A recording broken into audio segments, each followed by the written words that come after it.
بسم اللہ الرحمن الرحیم۔ بھائی کفایت صاحب نے اپنی اسی کتاب 4 دن قربانی کی مشروعیت کے صفحہ نمبر 18 پر حدیث نمبر 2 کے عنوان سے ایک حدیث نقل کی ہے صحیح ابن حبان کے حوالے سے۔ اخبرنا احمد بن الحسن بن عبد الجبار الصوفی ببغداد قال حدثنا ابو نصر التمار عبد الملك بن عبد العزيز القشيري في شوال سنة 27 و200۔ ہم سے نقل کیا احمد بن حسن بن عبد الجبار الصوفی نے بغداد میں، وہ کہتے ہیں ہم سے نقل کیا ابو نصر التمار عبد الملك بن عبد العزيز القشيري نے ماہ شوال سن 227 ہجری میں، قال حدثنا سعید بن عبد العزیز، یہ کہتے ہیں ہم سے نقل کیا سعید بن عبد العزیز نے ان سلیمان بن موسیٰ، سلیمان بن موسیٰ سے، ان عبد الرحمن بن ابی حسین، عبد الرحمن بن ابی حسین سے، ان جبیر بن مطعم، جبیر بن مطعم رضی اللہ تعالی عنہ سے، قال قال رسول اللہ صلی اللہ علیہ وسلم، جبیر بن مطعم نے فرمایا رسول اللہ صلی اللہ علیہ وسلم نے فرمایا کیا؟ کل عرفات موقف وارفعوا عن عرنہ وكل مزدلفة موقف وارفعوا عن محصر فكل فجاج منى منحر وفي كل ایام التشریق ذبح، کہ پورا عرفات وقوف کی جگہ ہے اور عرنہ سے ہٹ کر وقوف کرو، اور پورا مزدلفہ وقوف کی جگہ ہے اور وادی محصر سے ہٹ کر وقوف کرو، اور منا کا راستہ، منا کا ہر راستہ قربانی کی جگہ ہے اور تشریق کے تمام دن ذبح کرنے کے دن ہے۔ صحیح ابن حبان جلد 9 صفحہ 166۔ یہ حدیث مرفوع متصل صحیح ہے، امام ابن حبان نے اسے صحیح کہا ہے۔ بھائی کفایت یہ فرما رہے ہیں یہ حدیث مرفوع ہے، یعنی نبی پاک صلی اللہ علیہ وسلم تک پہنچتی ہے، متصل ہے یعنی اس کی سند میں کوئی انقطاع نہیں ہے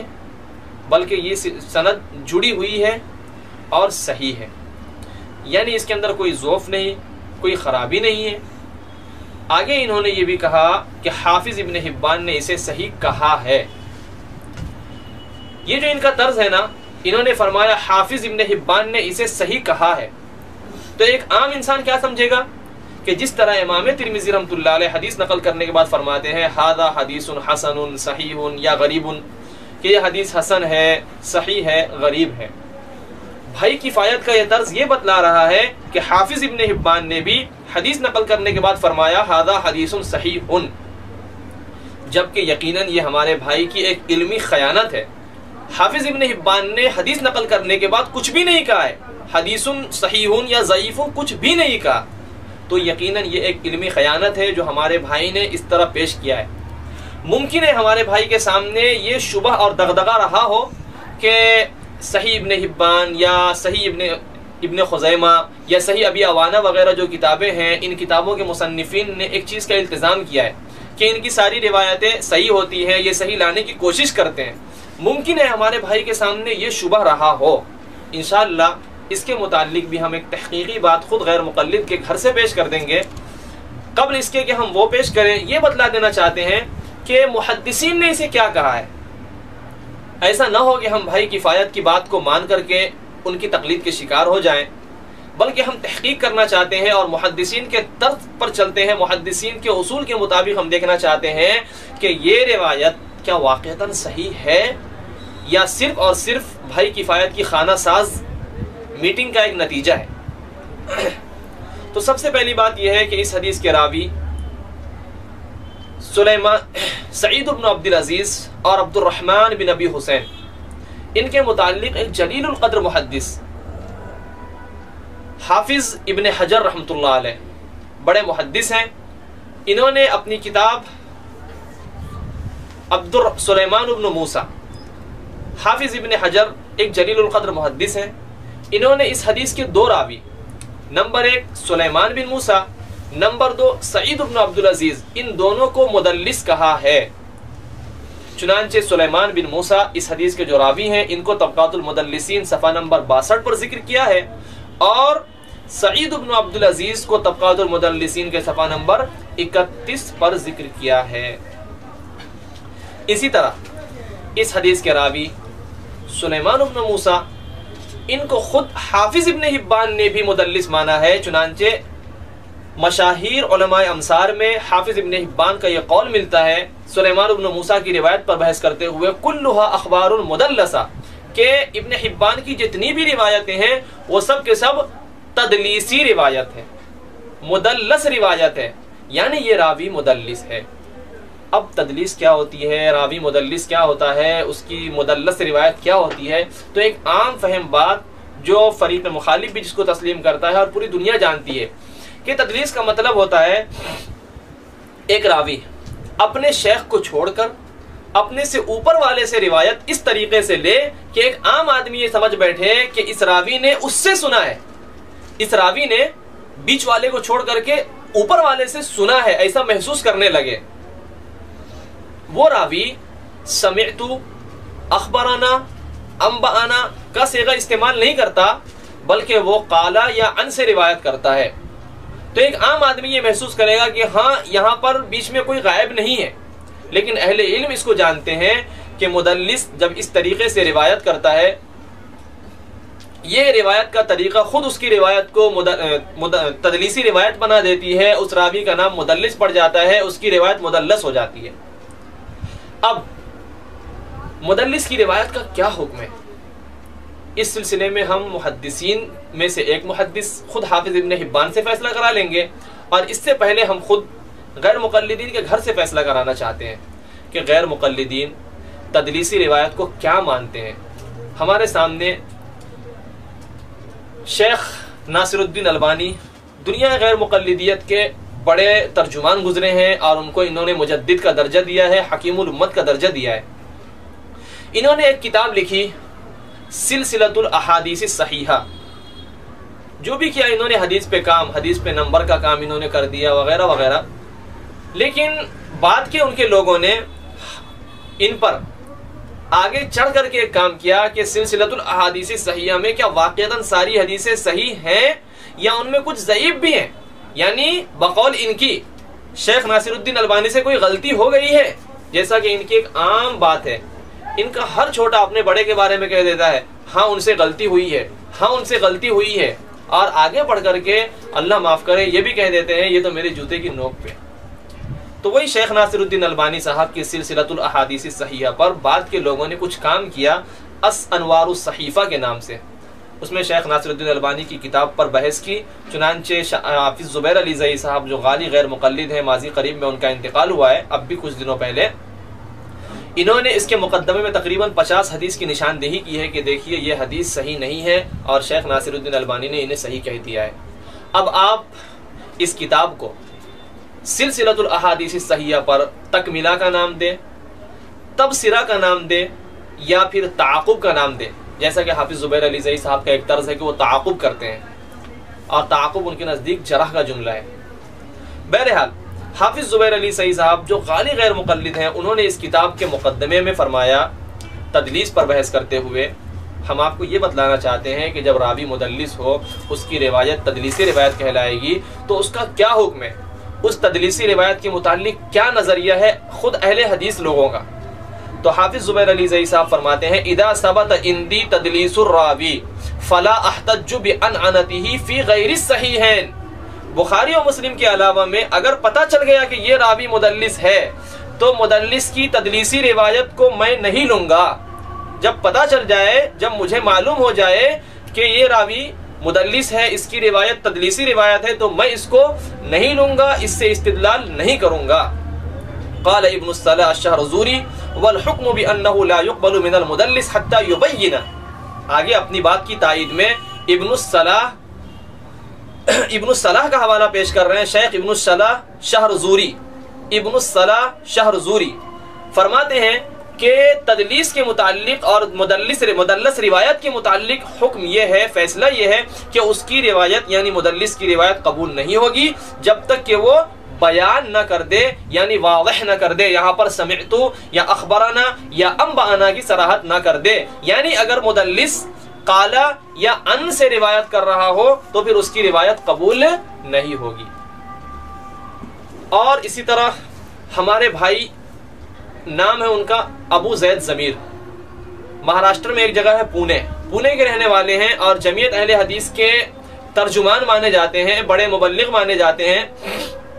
انہوں نے بھی تدلیس پر بحث کرتے ہوئے نام نہاد اہل حدیث لامذہب غیر مقلدین کا کیا نظریہ ہے تدلیس پر، تدلیس کو وہ کیا مانتے ہیں، اس کے متعلق بھائی ابو زید ضمیر نے فرمایا کہ تدلیس عیب سے کم نہیں ہے، تدلیس عیب سے کم نہیں ہے۔ اس کو سمجھانے کے لیے انہوں نے شعبہ کا ایک قول نقل کیا، فرمایا کہ شعبہ یہ فرماتے کہ میں زنا کر لوں مجھے یہ زیادہ پسندیدہ ہے بنسبت اس کے کہ میں تدلیس کروں۔ اسی طرح ایک اور کسی محدث کے نام سے فرمایا کہ مجھے یہ پسند ہے کہ میں آسمان سے گر جاؤں لیکن یہ پسند نہیں کہ تدلیس کروں۔ تو روایت میں تدلیس عیب سے کم نہیں ہے، تدلیس کی وجہ سے روایت غیر مقلدین کے ان بیان کے مطابق مردود ہو جاتی ہے، جیسا کہ حافظ زبیر علی زئی صاحب نے بیان کیا، بھائی ابو زید ضمیر نے بیان کیا، اور یہی بات حافظ ابن حبان رحمۃ اللہ علیہ اپنی اسی کتاب، جس کتاب سے بھائی کفایت نے 4 دن قربانی پر حدیث پیش کی ہے، اسی کتاب کے جلد 1 صفحہ 161 پر فرمایا مدلس کی وہ روایت قبول نہیں ہوگی جس میں ان کی صراحت ہو، یعنی اگر مدلس ان سے روایت کر رہا ہے یا قال سے روایت کر رہا ہے مثلا، اس میں سمیتوں وغیرہ کی صراحت نہیں ہے تو یہ روایت قبول نہیں ہوگی، مقبول نہیں ہوگی۔ تو ہم نے غیر مقلدین کے گھر سے زندہ کے حوالے سے بھی، مردہ کے حوالے سے بھی، اور پھر ایک بڑے محدث حافظ ابن حبان رحمۃ اللہ علیہ کے حوالے سے بھی یہ بات بیان کر دی کہ مدلس کی روایت جس میں ان کا ذکر ہے یعنی سما وغیرہ کی صراحت نہیں ہے، قبول نہیں ہوگی۔ جیسا کہ ہم نے شروع میں بتایا، ممکن ہے ہمارے بھائی کے سامنے یہ اصول رہا ہو، چونکہ ان کا یہ بھانڈا تو پھٹ گیا کہ انہوں نے یہ کہا ہے کہ ابن حبان نے اسے صحیح کہا، لیکن واقعتاً ابن حبان نے اسے کچھ بھی نہیں کہا ہے، صحیح ضعیف کچھ بھی نہیں کہا، لیکن ہمارے بھائی نے ایک وہ بات حافظ ابن حبان کے سر لگا دی جو انہوں نے نہیں کہی تھی۔ لیکن ممکن ہے ہمارے بھائی کے سامنے یہ اصول رہا ہو کہ صحیح کتاب کے لکھنے والے جو مصنفین ہیں، جیسے صحیح ابن حبان ہے، صحیح ابن خزیمہ ہے، صحیح ابی عوانہ ہے، ان کتابوں کے مصنفین نے صحیح حدیثوں کے جمع کرنے کا التزام و اہتمام کیا ہے، لہذا اس وجہ سے ہمارے بھائی نے یہ کہہ دیا ہو کہ یہ روایت صحیح ہے۔ لیکن اس وقت بھی بھائی کفایت کو کہنا چاہیے تھا یہ روایت ابن حبان کے اصول کے مطابق صحیح ہے، لیکن انہوں نے کہا ابن حبان نے اسے صحیح کہا ہے، یہ واقعتاً ہمارے بھائی کی طرف سے سینہ زوری ہے۔ اچھا، اب ہم دیکھ لیتے ہیں کہ کیا جو روایت ابن حبان میں آ گئی وہ صحیح بن جائے گی، صحیح ابی عوانہ میں آ گئی صحیح بن جائے گی؟ اس کا فیصلہ ہم اپنی طرف سے نہ کرتے ہوئے غیر مقلدین کے بڑے عالم عصری صاحب کے حوالے سے کرتے ہیں۔ عصری صاحب جو ان کے بڑے عالم ہیں، ان سے کرا دیتے ہیں، جن کی کتابوں کو یہ پڑھتے بھی ہیں اور مانتے بھی ہیں۔ چنانچہ اس کے متعلق بات لکھی ہوئی ہے، صحیح ابن حبان میں روایت آ جانے سے روایت صحیح نہیں ہوتی، چنانچہ عصری صاحب جو غیر مقلد کے بڑے عالم گزرے ہیں، انہوں نے فرمایا صحیح ابی عوانہ جو ایک کتاب ہے، صحیح ابی عوانہ کتاب کو بعض لوگوں نے مسلم پر مستخرج کا نام دیا ہے، یعنی مسلم کے درجے کو مانا ہے، مسلم پر کام کا نام دیا ہے، مگر اس کے ابواب میں بہت سی مستقل احادیث ہیں، ان میں صحیح، حسن اور ضعیف بھی ہیں اور موقوف بھی، لہذا یہ کہنا کہ ابو عوانہ کی تمام حدیثیں صحیح ہیں، لہذا یہ کہنا کہ ابو عوانہ کی تمام حدیثیں صحیح ہیں محض خوش فہمی پر مبنی ہے۔ جس طرح سنن نسائی اور جامع ترمذی کو بعض نے صحیح کہا ہے مگر ان کی تمام روایات صحیح نہیں، یا جیسے صحیح ابن خزیمہ، صحیح ابن حبان، صحیح ابن خزیمہ اور صحیح ابن حبان، بھائی کفایت نے کس کتاب کا حوالہ دیا ہے؟ صحیح ابن حبان۔ عصری صاحب فرماتے ہیں یا جیسے صحیح ابن خزیمہ اور صحیح ابن حبان کہ ان کی بھی تمام تر روایات صحیح نہیں، کہ ان کی بھی تمام تر روایات صحیح نہیں، باوجود ہے کہ ان کا تتبع و تحری ابو عوانہ سے بدرجہ فائق ہے، یعنی یہ ابو عوانہ سے بہت آگے ہیں تحری کرنے میں، جستجو کرنے میں، تحقیق کرنے میں، غور و فکر کرنے میں۔ یہ بات حافظ عصری صاحب نے توضیح الکلام جلد 2 صفحہ 264 پر نقل کی ہے۔ تو اب یہ بات بھی آپ کے سامنے آ گئی کہ اگر ہمارے بھائی نے اس اصول کو اپنایا ہو تو اس وقت بھی ان کو یہ کہنا چاہیے تھا کہ حافظ ابن حبان کے نظریے کے مطابق صحیح ہے، ان کے اصول کے مطابق صحیح ہے، یہ کہنا تو یقیناً ان کو ہرگز زیب نہیں دیتا کہ کہے حافظ ابن حبان نے صحیح کہا ہے۔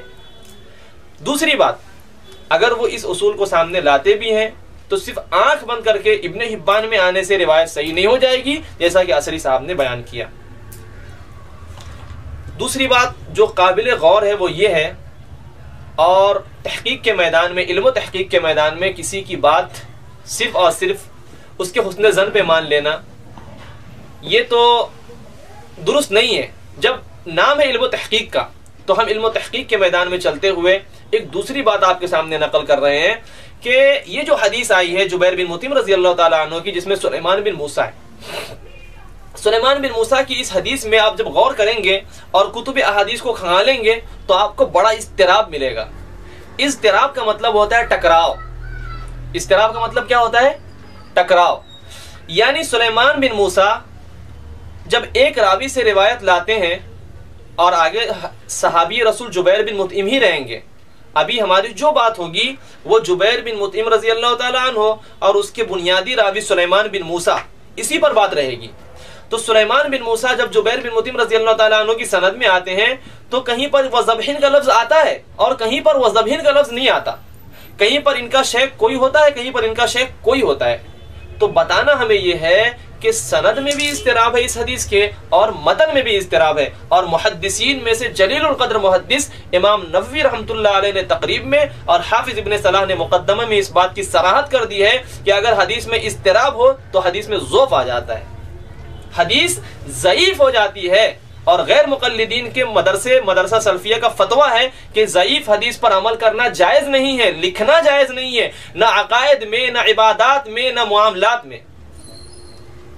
اس کا پورا ہمارے پاس آپ کو اسکین مل جائے گا انشاءاللہ۔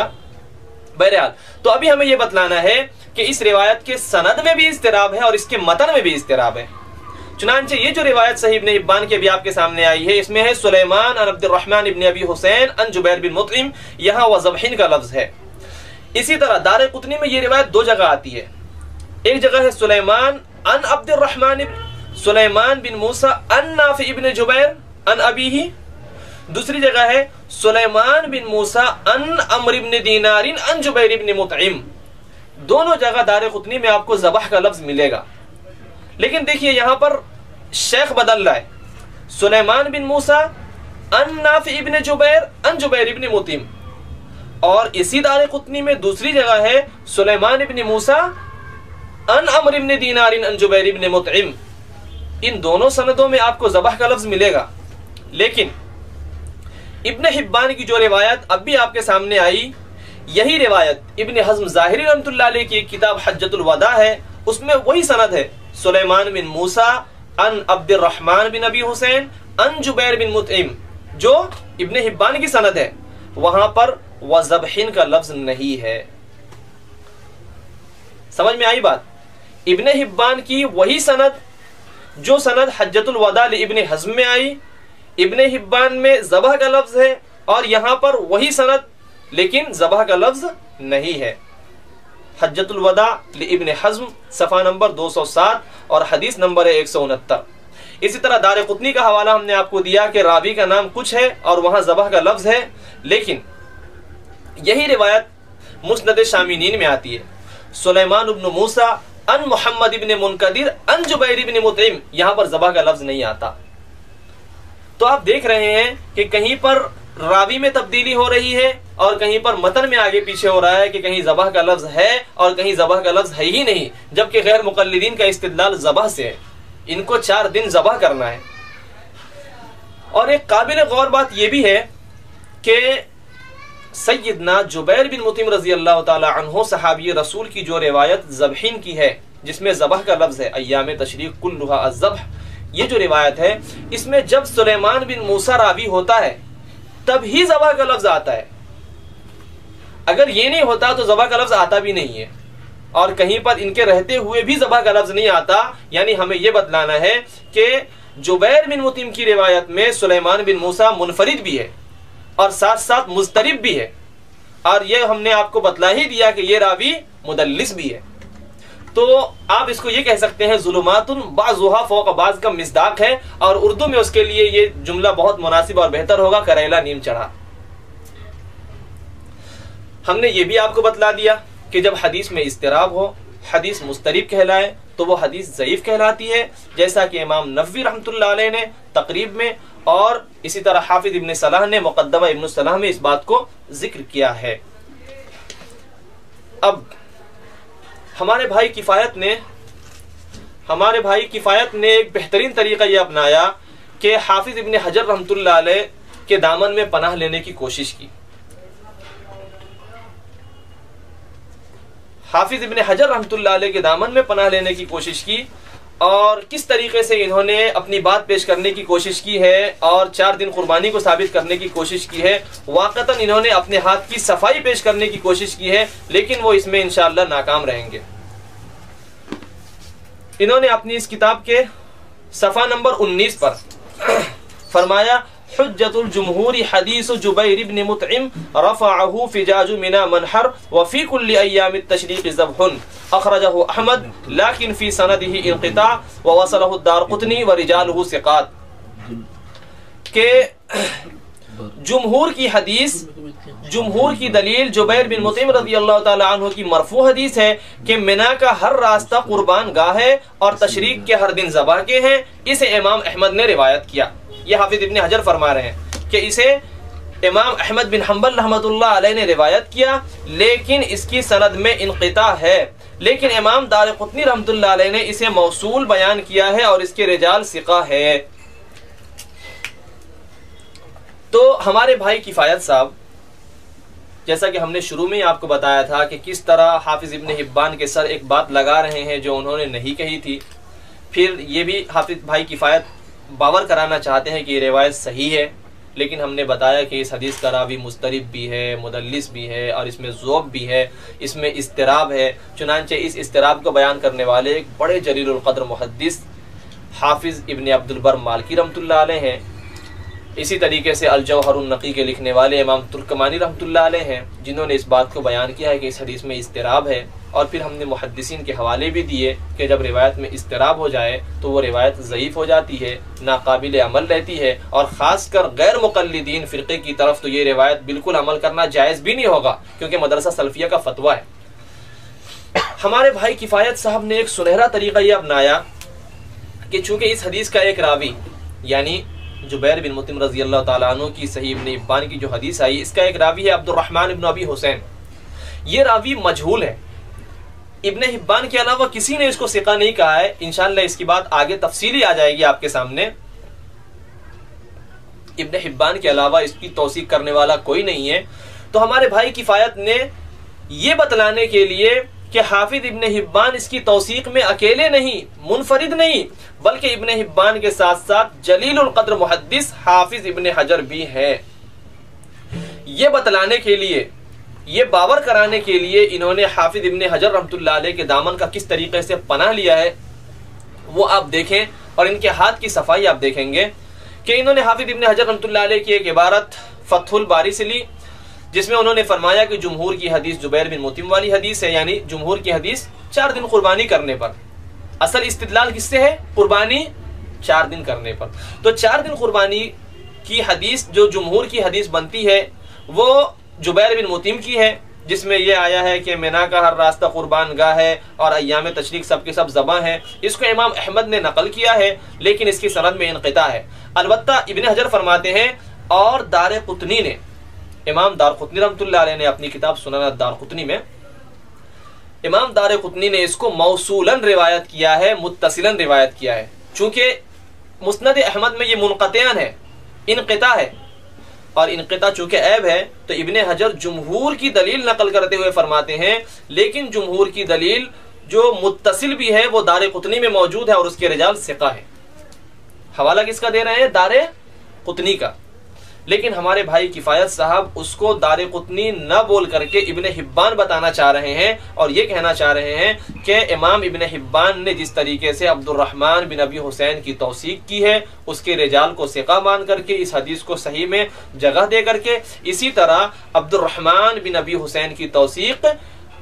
ابن حجر بھی کرنا چاہ رہے ہیں، اور وہ کتاب جو دار قطنی ہے اس کو بھائی کفایت صاحب صحیح ابن حبان بنانے پر تلے ہوئے ہیں، اور 2 صفحے انہوں نے اس میں کالا کیا ہے۔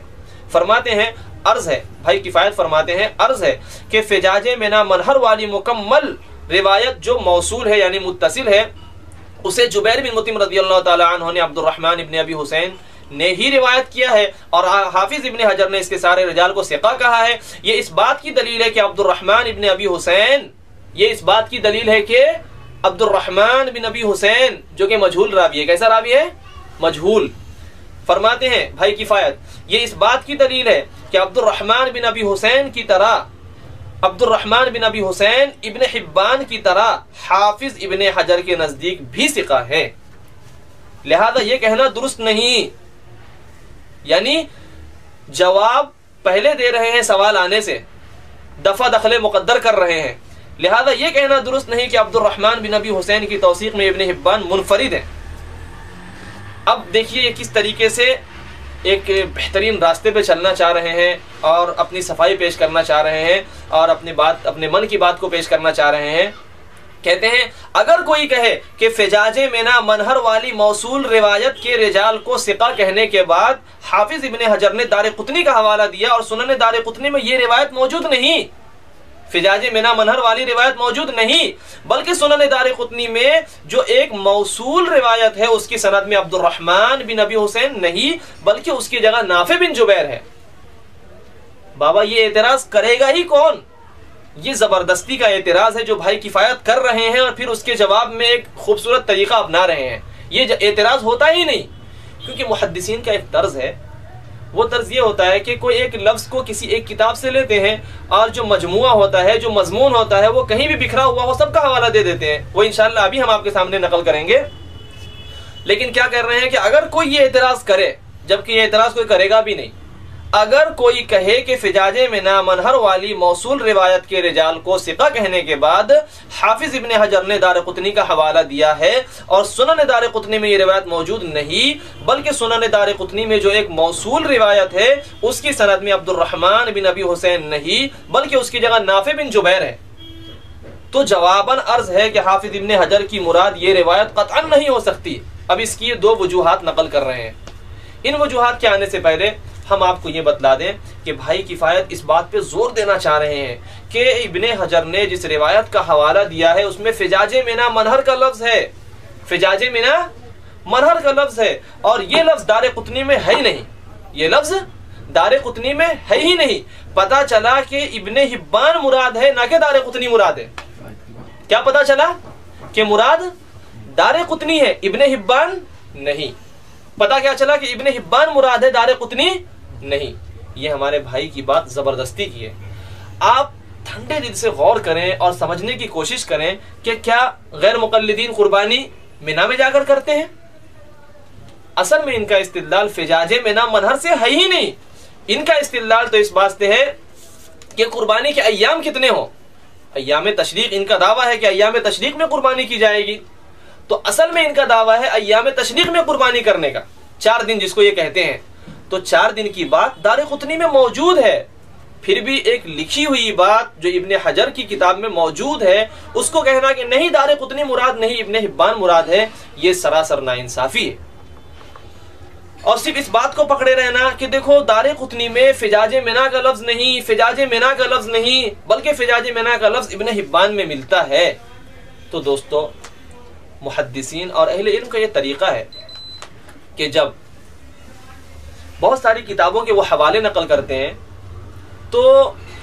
اس کا جو مضمون ہوتا ہے اس کو وہ سامنے رکھ کر کے کسی ایک کتاب کا لفظ اٹھاتے ہیں، لفظ کسی ایک کتاب کا ہوتا ہے اور وہ مضمون آپ کو تمام کتابوں میں مل جائے گا۔ تو یہاں پر مضمون کیا چل رہا ہے؟ قربانی 4 دن یا قربانی تشریق ایام تشریق کے اندر، تو ابن حجر اس مضمون کو دیکھ رہے ہیں، یہ مضمون دار قطنی میں موجود ہے۔ رہا لفظ کو پکڑنا جیسا کہ بھائی کفایت نے پکڑ کے رکھا ہے، یہ تو درست نہیں ہوگا، کیونکہ محدثین اور اہل علم کا یہ طریقہ ہے کہ جب بہت ساری کتابوں سے کوئی ایک بات لیتے ہیں تو مضمون سامنے رکھ کر کے لفظ کسی ایک کتاب کا لیتے ہیں اور اس کے بعد ان تمام مضامین کا حوالہ دیتے ہیں۔ مثلا جامع ترمذی کو آپ دیکھ لیں، یہ کتاب مشہور ہے اہل علم کے درمیان، اور بلکہ عوام کے درمیان بھی مشہور ہے جامع ترمذی۔ امام ترمذی رحمۃ اللہ علیہ کا اس میں یہ طرز ہے کہ جب وہ روایت لاتے ہیں، روایت نقل کرنے کے بعد فرماتے ہیں وَفِي الْبَابِ أَنْ فُلَانٍ وَفُلَانٍ وَفُلَانٍ، کہ ہم نے حدیث کا لفظ تو آپ کو یہ بتا دیا، لیکن اسی جیسی بات کیا فرمایا، اسی جیسی بات فلاں فلاں فلاں اور فلاں راوی نے بیان کی۔ تو بتانا مقصود یہ ہے کہ لفظ اصل نہیں بلکہ مضمون اصل ہوتا ہے۔ اسی طرح آپ ایک مثال لیں، حافظ جلال الدین سیوطی رحمۃ اللہ علیہ نے اپنی کتاب الحاوی للفتاوی جلد 2 صفحہ 3 پر ایک حدیث نقل کی ہے جس میں انہوں نے ابو داؤد، ترمذی، ابن ماجہ، ابن حبان، حاکم اور نسائی کا حوالہ دیا ہے، لیکن لفظ ابو داؤد سے لیا ہے۔ حدیث کا لفظ ہے ان سعد بن ابی وقاص رضی اللہ عنہ انہ دخل مع النبی صلی اللہ علیہ وسلم علی امرأة وبین یدیہا نوى او حسن تسبح۔ یہ لفظ ابو داؤد میں ہے کہ سعد بن ابی وقاص حضور پاک صلی اللہ علیہ وسلم کے ساتھ ایک عورت کے یہاں گئے، اس عورت کے سامنے، اس خاتون کے سامنے نون یا حسن تھا۔ نون کے معنی ہوتا ہے گٹھلی اور حسن کے معنی ہوتا ہے کنکر اور سنگریزے۔ یہی بات چونکہ 6 کتابوں کے انہوں نے حوالے دیے ہیں، جب ہم دوسری کتابیں دیکھتے ہیں مثلا ترمذی اور ابن حبان وغیرہ تو وہاں لفظ تھوڑا سا بدلا ہوا ہے، نواتن او حساتن ہے، تو آپ نواتن لے یا نون لے، حساتن لے یا حسن لے۔ اسی طرح بین یدیہا لے، یا جیسا کہ ہم نے بتایا دوسری کتابوں میں فی یدیہا ہے، تو بین یدیہا لے یا فی یدیہا لے، مضمون سب کا ایک ہے۔ تو بتانا اصل یہ ہے کہ لفظ اصل نہیں، فجاج منا، فجاج منا، کیا فجاج منا سے آپ کا استدلال ہے؟ کیا دنیا کے تمام غیر مقلدین فجاج منا میں قربانی کرتے ہیں؟ اگر آپ مان لیں کہ آپ کا استدلال فجاج منا سے ہے تو آپ پر لازم ہوگا دنیا کے تمام غیر مقلدین پر کہ وہ فجاج منا میں قربانی کریں۔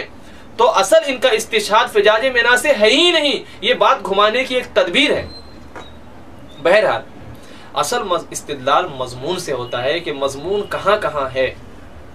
تو ہم نے آپ کو بتلایا کہ امام ترمذی کا بھی یہی نظریہ ہے کہ اصل مضمون کو وہ لیتے ہیں اور پھر اس کے بعد ایک لفظ کسی ایک روایت کا ہوتا ہے اور اس کے بعد بول دیتے ہیں وَفِي الْبَابِ عَنْ فُلَانٍ وَفُلَانٍ وَفُلَانٍ۔ یہی بات بالکل الحاوی للفتاوی میں ہم نے آپ کو دکھلایا۔ لیکن ہمارے بھائی کفایت صاحب اپنی بات پر بضد ہیں اور مصر ہیں اور اس کو سمجھانے کے لیے عجیب عجیب پیترے اپنا رہے ہیں، لیکن ایک تدبیر ہوتی ہے بندے کی، ایک مکر وہ ہوتا ہے جو بندہ اپناتا ہے، لیکن اس کے سامنے ایک دوسری تدبیر ہوتی ہے اللہ رب العزت کی طرف سے، وَمَكَرُوا وَمَكَرَ اللَّهُ، اور آگے ہے واللہ خیر الماکرین۔ تو انشاءاللہ آپ نظارہ دیکھیں گے واللہ خیر الماکرین کا۔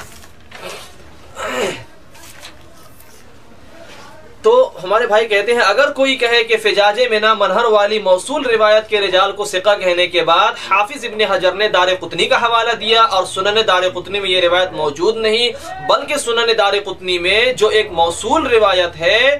اس کی سند میں عبد الرحمن بن ابی حسین نہیں بلکہ اس کی جگہ نافع بن جبیر ہے، تو بھائی صاحب فرماتے ہیں ہم جواباً عرض کریں گے کہ ابن حجر کی مراد یہ روایت قطعاً نہیں ہو سکتی۔ اس کی وجوہات 2 ہیں۔ نمبر 1،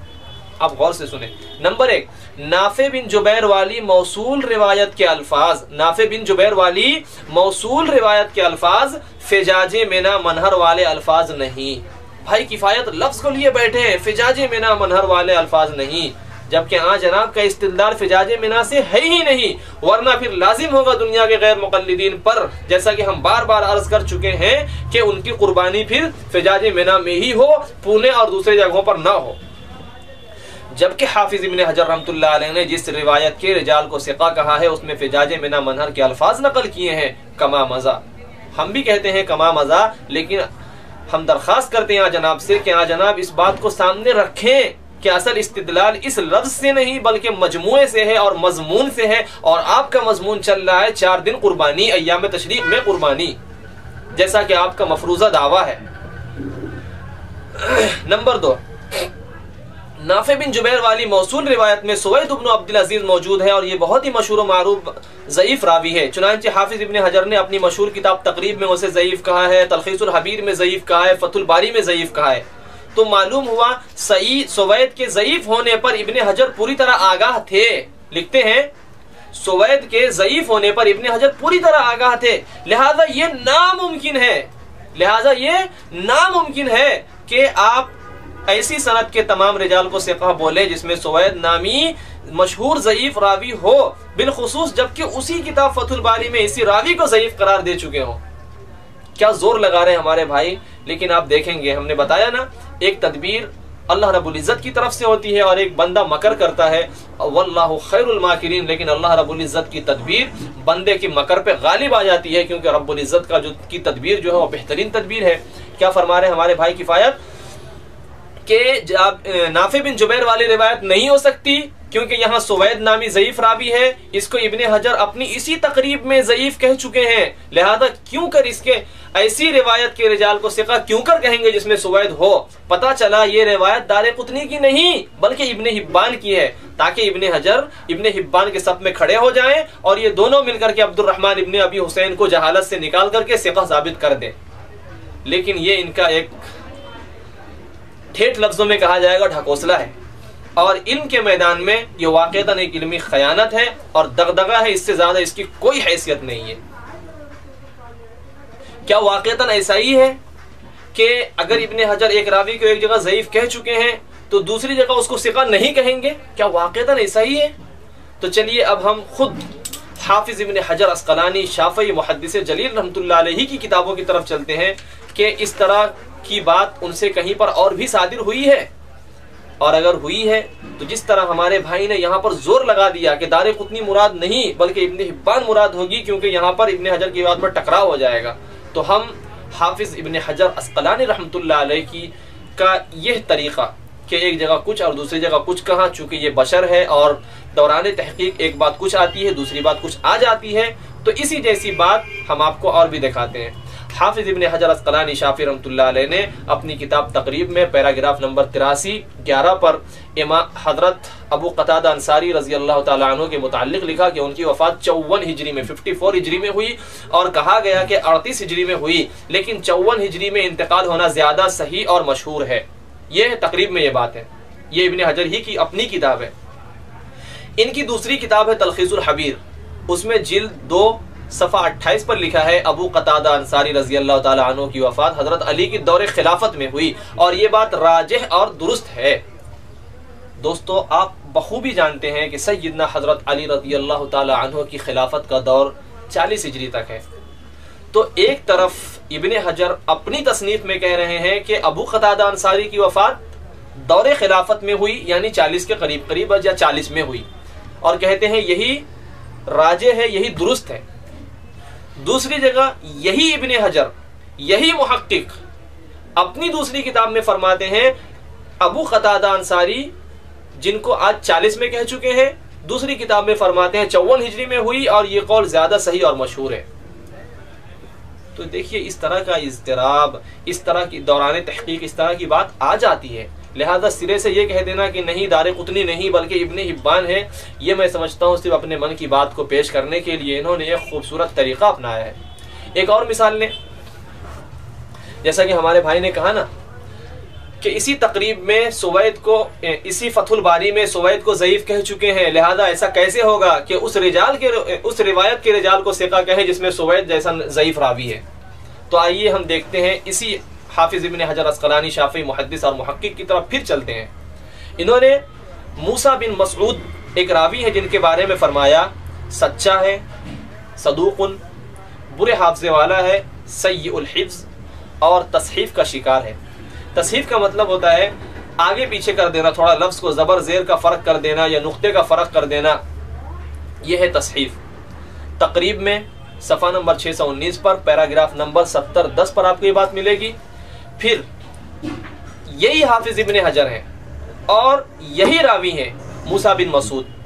اور خود حافظ ابن حجر عسقلانی ہی رحمۃ اللہ علیہ کی کتاب ہے الدرایا، نہ کتاب کا مصنف بدلا ہے، نہ جس شخص پر بات ہو رہی ہے وہ بدلا ہے، وہی راوی ایک روایت میں آتا ہے الدرایا صفحہ نمبر 86 پر، تو فرماتے ہیں اس کے رجال ثقہ ہیں جس میں موسیٰ بن مسعود مل رہے ہیں۔ تو آپ دیکھیں موسیٰ بن مسعود کو ابھی کہہ کر کے آئے تھے سیء الحفظ ہے اور تصحیف کا شکار ہے، مصحف ہے، لیکن ابھی کہہ رہے ہیں کہ اس کے رجال ثقہ ہے، جبکہ اس میں موسیٰ بن مسعود ہیں۔ تو ہمیں بتلانا یہ ہے کہ اگر سوید کو فتح الباری میں ضعیف کہہ چکے ہیں تو ایسا نہیں ہے کہ ناممکن ہو جائے گا، حرام ہو جائے گا ابن حجر کے لیے، بلکہ ممکن ہے کہ دوران تحقیق ان کے لیے اس وقت کچھ رہا ہو، دوسرے وقت کچھ رہا ہو۔ ایک اور مثال لیتے چلیں، غیر مقلدین کے امتیازی مسائل میں سے ایک مسئلہ ہے سینے پر ہاتھ باندھنا۔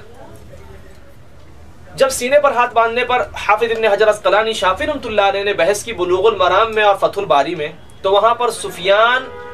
مؤمل ان سفیان پر جب بحث مؤمل ان سفیان کی جب باری آئی تو کوئی بحث نہیں کی، صحیح ضعیف کچھ نہیں کہا، کہہ کر کے خاموشی کے ساتھ گزر گئے روایت نقل کرنے کے بعد اور اپنا مسلک اور مذہب نقل کرنے کے بعد۔ لیکن یہی حافظ ابن حجر ہیں اور یہی مؤمل ان سفیان ہے، فتح الباری کتاب النکاح میں جب آتے ہیں تو حافظ ابن حجر نے کھول کر کے اس کے اوپر کلام کیا ہے، خوب زوردار طریقے سے اس پر بحث کی ہے اور مؤمل ان سفیان پر تردیدی باتیں کہی ہیں اور جرح کیا ہے۔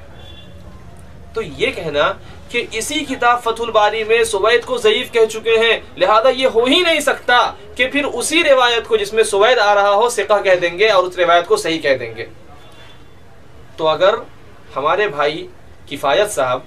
یہاں پر دار قطنی کے بجائے ابن حبان ماننا چاہ رہے ہیں اور بنیادی بات اور پوائنٹ یہ اٹھانا چاہ رہے ہیں کہ اسی راوی کو اسی کتاب میں ضعیف کہہ چکے ہیں، لہذا یہ راوی دوسری جگہ آ جائے تو مراد یہ ہرگز نہیں ہوگا، تو پھر بلوغ المرام میں یہاں پر تو خاموشی سے گزر گئے تھے، وہاں پر جرح کیے، تو وہاں کی جرح اب یہاں لے کر کے کیوں سینے پر ہاتھ باندھنا چھوڑ نہیں دیتے؟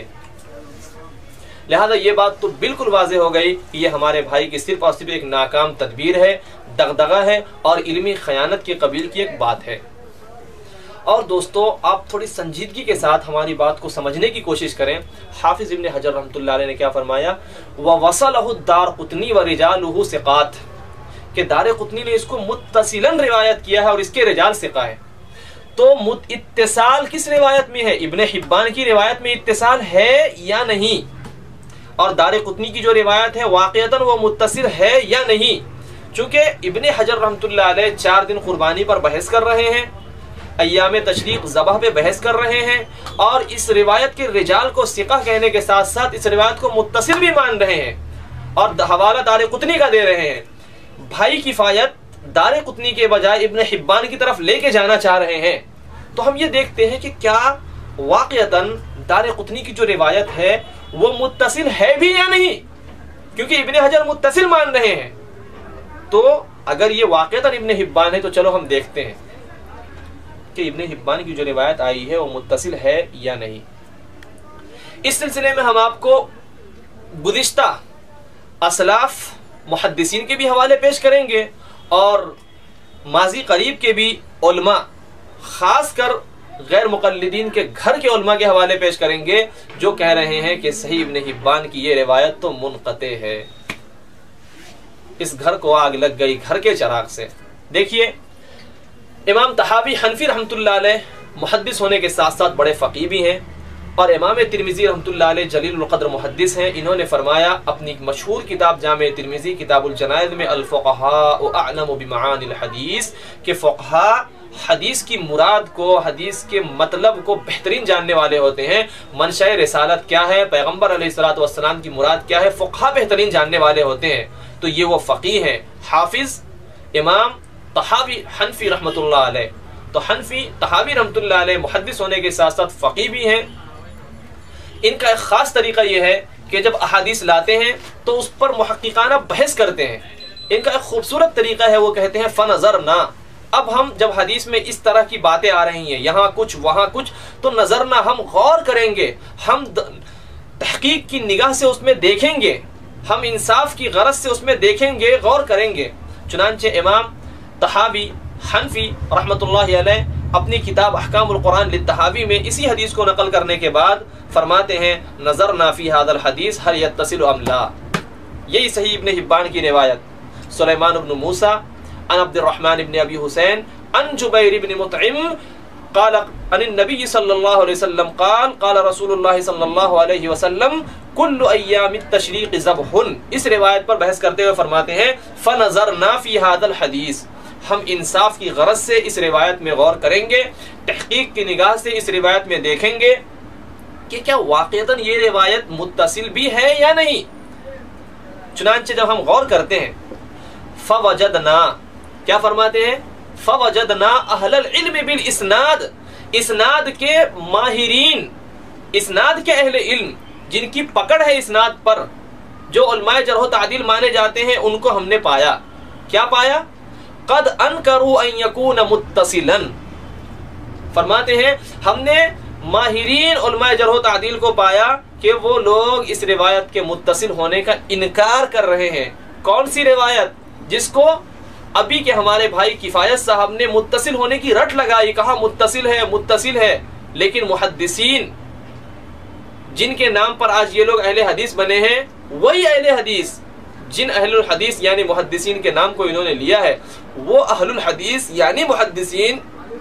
فرما رہے ہیں کہ یہ روایت متصل نہیں ہے۔ منہم احمد بن حنبل، ان میں جلیل القدر محدث امام احمد بن حنبل رحمۃ اللہ علیہ بھی ہیں۔ یہ وہی امام احمد بن حنبل رحمۃ اللہ علیہ ہیں جن کے مسائل میں سے آج کے غیر مقلدین سرقہ کرتے ہیں، چوری کر لیتے ہیں، چونکہ ان کی کوئی فقہ نہیں ہے باضابطہ، یہ چرائے ہوئے لوگ ہیں، کبھی یہاں سے لیا کبھی وہاں سے لیا۔ زیادہ تر امام احمد بن حنبل رحمۃ اللہ علیہ کے مسائل لیتے ہیں اور امام شافعی رحمۃ اللہ علیہ کے مسائل لیتے ہیں۔ امام احمد بن حنبل کے مسائل لے کر کے کہتے ہیں دیکھو مکہ مدینہ میں ایسا ہوتا ہے، دین مکہ مدینہ سے آیا ہے، لہذا یہی معتبر ہوگا۔ لیکن جب پھنس جاتے ہیں تو کہتے ہیں مکہ مدینہ ہمارے لیے حجت ہے کیا؟ تو ان کا کوئی اصول بھی نہیں ہے، کبھی کچھ کرتے ہیں کبھی کچھ کرتے ہیں۔ بہرحال ہمیں بتلانا یہ ہے کہ جلیل القدر محدث اور جرح و تعدیل میں مانے جانے والی شخصیت امام احمد بن حنبل رحمۃ اللہ علیہ نے بھی ان کو اس حدیث کو متصل ہونے سے انکار کر دیا اور کہا یہ روایت ابن حبان والی روایت جس کو 4 دن قربانی کے نام پر کہیں گے، یہ روایت متصل نہیں ہے۔ اسی طرح احکام القرآن للجساس جلد 5 صفحہ 68 پر ہے، وهذا حدیث قد ذکر عن احمد بن حنبل انه سئل عن هذا الحديث۔ یہ جو روایت ابھی گزری یعنی ابن حبان کی، امام احمد بن حنبل رحمۃ اللہ علیہ سے اس روایت کے بارے میں پوچھا گیا، فقال، تو انہوں نے فرمایا لم يسمعه ابن ابی حسین من جبیر بن مطعم، عبد الرحمن بن ابی حسین نے صحابی رسول جبیر بن مطعم سے یہ روایت نہیں سنی ہے، یعنی انقطاع ہے۔ تو احکام القرآن للطحاوی میں امام احمد بن حنبل رحمۃ اللہ علیہ نے انقطاع ثابت کیا ہے، جیسا کہ امام طحاوی نے بیان کیا۔ احکام القرآن للجساس رازی میں امام احمد بن حنبل کا قول آیا۔ اسی طرح حافظ بزار رحمۃ اللہ علیہ نے اپنی معروف و مشہور کتاب مسند البزار میں بھی یہی فرمایا، وابن ابی حسین لم یلق جبیر بن مطعم رضی اللہ تعالی عنہ، البحر الزخار جلد 8 صفحہ 364۔ اور اسی حدیث صحیح ابن حبان کی تحقیق و تخریج کرنے والے ایک عرب کے عالم شعیب ارناؤت صاحب، جو آج کے بڑے محقق مانے جاتے ہیں اور دنیا کے لوگ ان کو تحقیقی دنیا میں ان کا ایک نام چلتا ہے، شعیب ارناؤت صاحب، انہوں نے بھی اس حدیث کی تحقیق پر بحث کرتے ہوئے یہی فرمایا، وابن ابی حسین لم یلق جبیر بن مطعم، کہ حدیث کے راوی عبد الرحمن ابن ابی حسین اپنے شیخ صحابی رسول جبیر بن مطعم سے ملاقات نہیں کی ہے، یعنی حدیث میں اتصال نہیں ہے بلکہ انقطاع ہے۔ یہ تو وہ لوگ ہو گئے جنہیں دنیا محققین کے نام سے جانتی اور مانتی ہے، اور یہ کچھ پہلے کے ہیں۔ لیکن اب ہم آپ کے سامنے غیر مقلدین کے گھر سے حوالے پیش کرنا چاہتے ہیں۔ چنانچہ ایک بہت مشہور اور غالی غیر مقلد ماضی قریب میں ان کی وفات ہوئی ہے، حافظ زبیر علی زئی صاحب، جنہوں نے، عجیب بات یہ ہے کہ غالی اور پکے غیر مقلد ہونے کے ساتھ ساتھ اس مسئلے میں دنیا کے تمام غیر مقلدین سے لوہا مول لیا ہے، اور اس مسئلے میں وہ دنیا کے غیر مقلدین سے اختلاف کیا انہوں نے۔ چنانچہ انہوں نے بھی قربانی کے سلسلے میں یہی نظریہ اپنایا ہے کہ قربانی 4 دن نہیں ہے، جبکہ دنیا کے غیر مقلدین زور لگا رہے ہیں۔ بھائی کفایت صاحب نے بھی حافظ زبیر علی زئی صاحب کا اس کے اندر خوب رد کیا ہے، جبکہ یہی حافظ زبیر علی زئی صاحب کے اصول سے یہ بہت فائدے اٹھاتے ہیں، ان کی باتوں کو یہ چلاتے ہیں، لیکن آج اس کتاب میں ان کا بھی رد کیا ہے، وہی حافظ زبیر علی زئی صاحب۔ اچھا، ہم آپ کے سامنے ایک اور بات واضح کر دیں، جیسا کہ جب نواب وحید الزما صاحب پہ بات آتی ہے تو وہ کہتے ہیں اس کی یہ بات، نواب صاحب کی یہ بات اس وقت کی ہے جب کہ حنفی تھے، اس وقت کی ہے جب یہ شیعہ بن گئے تھے۔ تو کبھی کوئی یہ نہ کہہ دے کہ حافظ زبیر علی زئی صاحب کی قربانی والی بات کسی حنفی مدرسے میں جا کے انہوں نے بیان کیا تھا، یا حنفیت کا کوئی دور گزرا تھا۔ نہیں، جب یہ غیر مقلد تھے اور غالی غیر مقلد تھے اس وقت کی یہ بات ہے۔ انہوں نے ماہنامہ اہل حدیث میں فتاوی علمیہ میں اس بات کو جمع کیا ہے کہ قربانی 3 دن ہے، اور اس پر بحث کرتے ہوئے، اس حدیث پر بحث کرتے ہوئے انہوں نے بھی یہی اپنا نظریہ اپنایا کہ عبد الرحمن بن ابی حسین کی ملاقات جبیر بن مطعم سے نہیں ہوئی۔ فتاوی علمیہ جلد 2 صفحہ 178۔ اسی طرح دنیا غیر مقلدیت کے ایک مجتہد، مجدد اور حکیم الامت کے نام سے جانے والی شخصیت شیخ ناصر الدین البانی بھی ہیں، جنہوں نے حدیث پر ایک بقول غیر مقلدین بڑا اچھا کام کیا ہے۔ حدیث کے صحیح اور ضعیف ہونے میں ایک خوبصورت طریقہ انہوں نے یہ اپنایا کہ سیدھے سے تقسیم کر دیا، سلسلہ احادیث صحیحہ، سلسلہ احادیث ضعیفہ، اور پھر اس کے بعد آج جب ہم غیر مقلدین سے باتیں کر رہے ہوتے ہیں تو باتوں میں کہتے ہیں حدیث نمبر لاؤ، حدیث نمبر لاؤ، جبکہ حدیث پر نمبر نہ تو نبی نے لگایا، نہ صحابی نے لگایا، نہ خیر القرون کے روات نے لگایا، نہ محدثین نے لگایا، نہ بعد کے مفسرین نے لگایا، نہ شارحین حدیث نے لگایا، بلکہ یہ دین ہے تو شیخ ناصر الدین البانی کی دین ہے۔ وہی شیخ ناصر الدین البانی سلسلہ احادیث صحیحہ جلد 5 صفحہ 618 اور 619 پر اس حدیث پر جب بحث کرتے ہوئے آئے تو انہوں نے بھی یہی فرمایا کہ عبد الرحمن ابن ابی حسین کی جبیر بن مطعم سے ملاقات نہیں ہے۔ پھر تھوڑی دیر کے لیے ہم بھائی کفایت کی بات ماننے کو اگر تیار بھی ہو جائیں، جیسا کہ پیچھے ہم نے کہا کہ اگر ہم بھائی کفایت کی بات کو مانیں اور تسلیم کرنے کی طرف چلیں کہ چلو ہم اس کو ابن حبان کی روایت مان لیتے ہیں، لیکن یہ بات آ گئی کہ ابن حبان کی روایت متصل ہے ہی نہیں، جبکہ ابن حجر رحمۃ اللہ علیہ نے اس کو متصل مان کر کے بحث کی ہے کہ اس میں اتصال ہے، تو دارقطنی کی روایت میں اتصال تو ہے، ابن حبان کی روایت میں اتصال نہیں ہے، جیسا کہ ہم نے 6 حوالے آپ کے سامنے نقل کر دیے۔ پھر آخر کیا بات ہے؟ آخر وہ کون سی حدیث ہے جس کے روات کو حافظ ابن حجر عسقلانی رحمۃ اللہ علیہ نے ثقہ کہا ہے؟ تو یقیناً یہ بات ہے کہ وہ روایت دارقطنی ہی کی ہے، وہ روایت دارقطنی ہی کی روایت ہے جس کے رجال کو ثقہ کہا ہے۔ لیکن دارقطنی کی جو روایت ہے، ایسا نہیں کہ اس میں کوئی ضعف نہیں ہے، یقیناً اس میں ضعف ہے، کیونکہ اس میں ایک راوی ہے احمد بن عیسیٰ الخشاب۔ احمد بن عیسیٰ الخشاب اس پر بحث کرتے ہوئے شیخ ناصر الدین البانی صاحب نے اس اختلاف کو سلجھا دیا ہے اور یہ بتلا دیا کہ واقعتاً یہاں پر کچھ ایسی بات ہو گئی ہے کہ حافظ ابن حجر عسقلانی تحقیق کرتے کرتے کرتے کرتے کچھ بھروسہ کر لیے ہیں انہوں نے حافظ بیہقی پر۔ سلسلہ احادیث صحیحہ میں یہی جلد 5 صفحہ 620 پر حافظ شیخ ناصر الدین البانی صاحب اسی حدیث کو لا رہے ہیں جس میں نافع بن جبیر ہے۔ نافع بن جبیر کی اسی حدیث پر بحث کرتے ہوئے آئے جو دارقطنی کی روایت ہے، اور پھر ہمیں یہ بتلایا کہ اس کے رجال تمام کے تمام ثقہ نہیں ہے، بلکہ احمد بن عیسیٰ الخشاب ضعیف راوی ہے، اور اس کے پھر وہ دلائل دیے، ضعیف اس نے کہا، اس نے کہا، اس نے کہا۔ پھر اس کے رجال کو حافظ ابن حجر عسقلانی ثقہ کیوں کہہ رہے ہیں؟ اس کے متعلق فرمایا لعل الحافظ قلد البیہقیہ، ممکن ہے کہ یہاں پر حافظ ابن حجر نے بیہقی رحمۃ اللہ علیہ کی تقلید کر لی ہے۔ اچھا، کیا حافظ بیہقی نے اس کے رجال کو ثقہ کہا ہے؟ دیکھو یہ روایت دارقطنی میں جو آئی ہے بیہقی میں بھی ہے، تو کیا حافظ بیہقی رحمۃ اللہ علیہ نے اس حدیث کے تمام روات کو ثقہ کہا ہے؟ تو خود شیخ ناصر الدین البانی مجتہد عصر، دنیا غیر مقلدیت کے مجتہد، انہوں نے فرمایا کہ ایسا نہیں کہ حافظ بیہقی نے اس کے روات کو ثقہ کہا ہے، بلکہ حافظ بیہقی کا جو طریقہ ہے، جو طرز ہے روایت لانے کا، صیغہ جزم سے روایت لانے کا جو طریقہ ہے، وہ طریقہ اس بات کی طرف اشارہ کر رہا ہے کہ اس کے روات ثقہ ہے، وہ طریقہ اس بات کی طرف اشارہ کر رہا ہے، چونکہ وہ صیغہ جزم کے ساتھ لا رہے ہیں، یقین اور پختگی کے ساتھ لا رہے ہیں، تو یقین اور پختگی کے ساتھ روایت کا نقل کرنا اس بات کی طرف اشارہ کر رہا ہے کہ اس کے رجال ثقہ ہیں۔ حافظ ابن حجر رحمۃ اللہ علیہ نے کچھ یوں ہی محسوس کیا اور فرما دیا اس کے رجال ثقہ ہیں، لہذا یہ بات بالکل واضح ہو گئی کہ بھائی کفایت حافظ ابن حجر عسقلانی رحمۃ اللہ علیہ کو اٹھا کر کے حافظ ابن حبان کے صف میں کھڑا کرنا چاہ رہے تھے تاکہ ایک مجہول راوی عبد الرحمن ابن ابی حسین کی توثیق ہو سکے، لیکن یہ بات جو ان کے من میں تھی وہ پوری نہیں ہو سکی۔ اس کے بہت سارے شواہد ہم نے آپ کے سامنے پیش کر دیے، دلائل بھی پیش کر دیے کہ چونکہ ابن حجر نے متصل روایت کا حوالہ دیا اور ابن حبان کی جو روایت ہے وہ متصل ہے بھی نہیں۔ اب ہم آخر میں اس حدیث کے جو بنیادی راوی ہیں سلیمان بن موسیٰ، جو اضطراب کے شکار ہیں اور وہ تدلیس بھی کرتے ہیں، اس راوی کی کیا حیثیت ہے علماء جرح و تعدیل کی نگاہ میں، وہ ہم آپ کے سامنے نقل کر دیتے ہیں۔ ہمارے پاس حوالے بہت ہیں لیکن مختصر طریقے پر ہم چند حوالے آپ کے سامنے پیش کر دیں۔ جرح و تعدیل کی ایک بڑی مشہور کتاب ہے اکمال تہذیب الکمال، اکمال تہذیب الکمال، اس میں پیراگراف نمبر ہے 22-28۔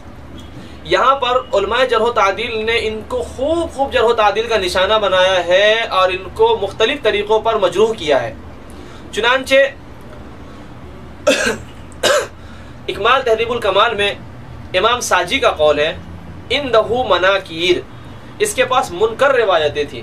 انشاءاللہ بات آگے آ جائے گی منکر روایت کیسی ہوتی ہے اور جو راوی منکر الحدیث ہو اس کی روایت سے کیا کر سکتے ہیں اور اس منکر راوی کے ساتھ آپ کو کیا کرنا چاہیے، وہ بات آگے آ جائے گی۔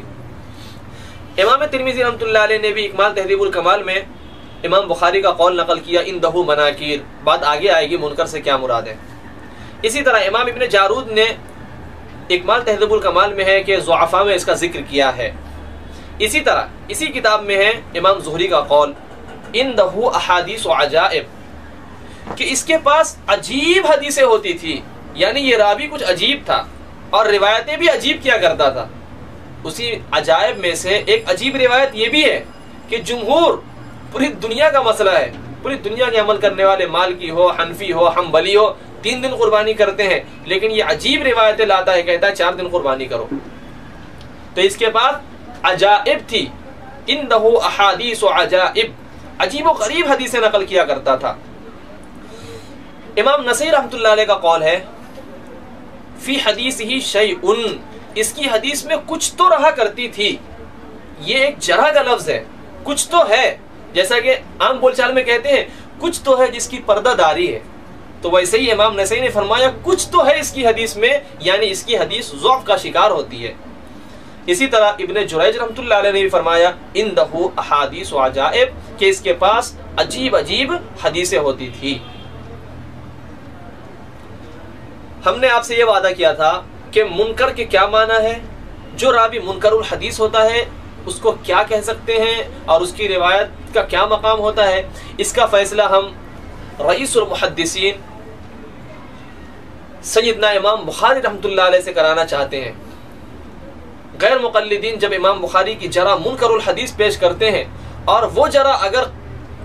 اللہ کی توفیق سے ہم کہہ لیں یا غیر مقلدین کی قسمت کے لحاظ سے کہہ لیں، اگر منکر الحدیث کی جرح کسی ایسی روایت پر ہو جو روایت حنفیہ کی تائید میں ہو، تب غیر مقلدین آستین چڑھا کے کہتے ہیں امام بخاری جس کو منکر الحدیث کہہ دے اس سے روایت لینا جائز نہیں۔ کیا کہتے ہیں؟ امام بخاری جس کو